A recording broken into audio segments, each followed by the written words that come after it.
Morning students, કેમ છો? ચલો ભાઈ, મેં તમને પહેલાં પણ કીધું હતું કે શું સ્ટાર્ટ થઈ ગયું છે?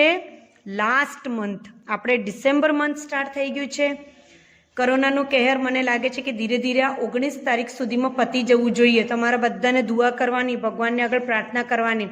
નાના બાળકોની ભગવાન જલ્દી સાંભળે છે કે હે ભગવાન, જે રીતે ડિસેમ્બરમાં આ કોરોના વાયરસ આવ્યો તો એવી રીતે ટાટા બાય બાય થઈ જાય.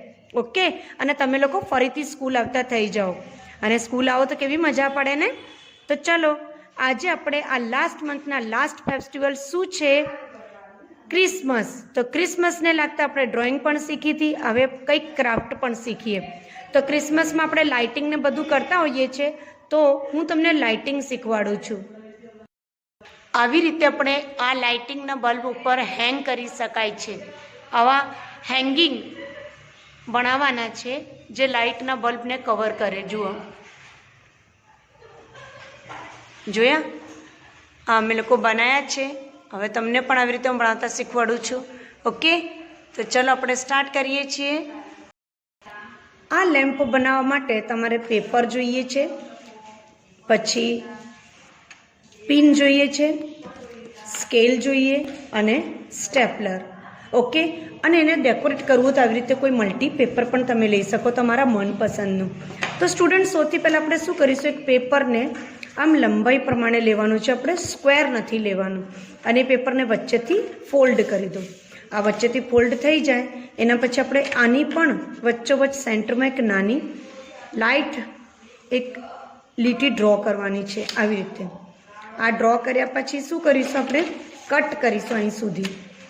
આ ડ્રો કેના માટે કરીએ છીએ કે આનું આપણે કમ્પ્લીટ માપ રહે, કોઈ લાંબી અને નાની કટિંગ ના થઈ જાય. પછી આપણે આ બે પેપરને એક સાથે આમ પકડીને આ લાઈન સુધી કટ કરીશું. કટ કેટલું કરવાનું છે? એક સરખું. આટલું પોળું કટ કર્યું તો બીજો કટ પણ આટલો જ હોવું જોઈએ. ઓકે સ્ટુડન્ટ્સ, ચલો હવે આપણે સ્ટાર્ટ કરીએ કટ કરવાનું. ઓકે, હવે આખું કટિંગ કરીને તમને બતાવું છું. ધ્યાન રાખજો, આ કટિંગ ઘડી સાઈડ હોવી જોઈએ, ખુલ્લા ભાગમાં નથી કરવાની. આ કટિંગ આપણે કઈ બાજુ કરવાની છે? ઘડી સાઈડ. જ્યાં સાઈડ ઘડી હોય ત્યાં સાઈડ આપણે આ કટિંગ કરવાની રહેશે. ઓકે સ્ટુડન્ટ્સ, જુઓ કટ થઈ ગયું છે. હવે આનું કટ આ વચ્ચે વચ્ચે કટ રેડી છે. તો હવે આપણે શું કરીશું, આને આમ પેજને ખોલીને અને અહીંથી આમ ફોલ્ડ કરીને આ બે બાજુથી આપણે એને આમ પ્રેસ કરી દઈશું તો એની ક્રીઝ બહાર આવી જશે. અને અહીંયા મારીશું સ્ટેપલર. અહીં સ્ટેપલર કરી દો એટલે ફિક્સ થઈ જાય, છૂટું ના પડી જાય. ઓકે, જુઓ.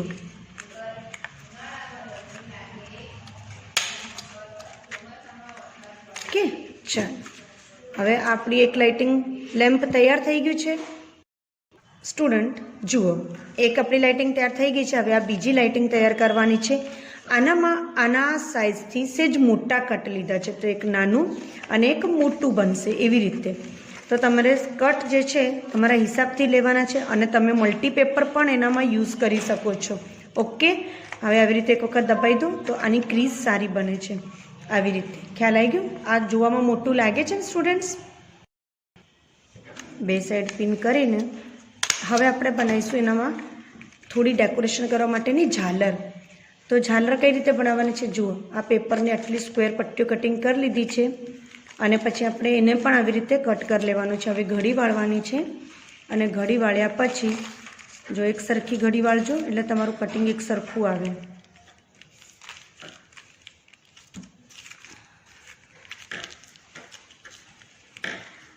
બસ, હવે એક સાથે એનામાં કટ લગાય. અને કટની કોઈ લિમિટ નહીં, તમે કેટલો બી કટ નાના મોટા લગાવી શકો. આમ જુઓ, આવી રીતના કટ લગાવવાના છે. ઓકે સ્ટુડન્ટ્સ, હવે આ કટને આપણે ખોલીએ. આખી પટ્ટી જે છે એ લેસ ટાઈપ બની ગઈ છે, રેડી થઈ ગઈ છે. જુઓ, થઈ ગઈ ને? હવે આપણે શું કરવાનું છે, આ પટ્ટીને આને ચારે બાજુ આવી રીતે આના પર ડેકોરેટ કરી દેવાની છે. આ પટ્ટી આમ કરીને આ પટ્ટીને તમે ગ્લુથી પણ ચિપકાડી શકો છો અને સ્ટેપલરથી પણ ચિપકાડી શકો છો. આમ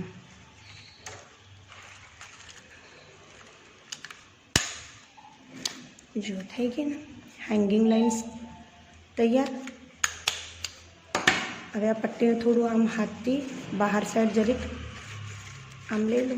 હાથથી કરી શકો છો તમે લોકો આમ. હવે જુઓ તૈયાર થઈ ગયું છે. આવી રીતે તમે એને કોઈ બી બલ્બ પર સેટ કરી શકો છો.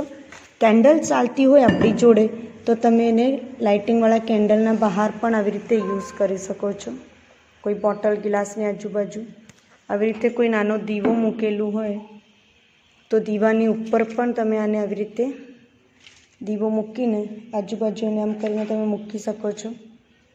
પણ ડેકોરેટિવ આગવાળો દીવો નહીં કે તમે ઘી તેલના દીવા કર્યા હોય કે કેન્ડલ ચાલુ રાખ્યો અને પેપરનું બનાવીને મૂકી દો તો સ્ટુડન્ટ સ્પાર્કનું પૂરેપૂરો ધ્યાન રાખવાનું. સ્પાર્ક થઈ શકે છે ને આગ પણ પકડાઈ શકે છે. આપણે ઇલેક્ટ્રોનિક દીવા જે હોય છે ઇલેક્ટ્રિક દીવા એ જ રાખવાના છે. ઓકે, આ તમારી લાઇટિંગ રેડી થઈ ગઈ છે. હવે જુઓ કમ્પ્લેટ. હવે તમારે બનાવીને તમારા ઘરને ડેકોરેટ કરવાનું છે. પણ તમને એક વસ્તુ યાદ રાખવાનું છે. સ્ટાર્ટિંગમાં મેં તમને કીધું હતું ને, આપણે કોરોના વાયરસને ભગાડવા માટે ભગવાનની આગળ પ્રાર્થના કરવાની છે. ભગવાન બાળકોની જલ્દી સાંભળે છે, કારણ કે બચ્ચા મન કા સચ્ચા. એટલે તમે જે કહેશો ભગવાન જલ્દી માનશે. તો ચલો આજથી જ પ્રાર્થના કરો કે ભગવાન આ કોરોનાને જલ્દી દૂર કરો અને અમારા સ્કૂલ સ્ટાર્ટ કરાવો. Okay, by.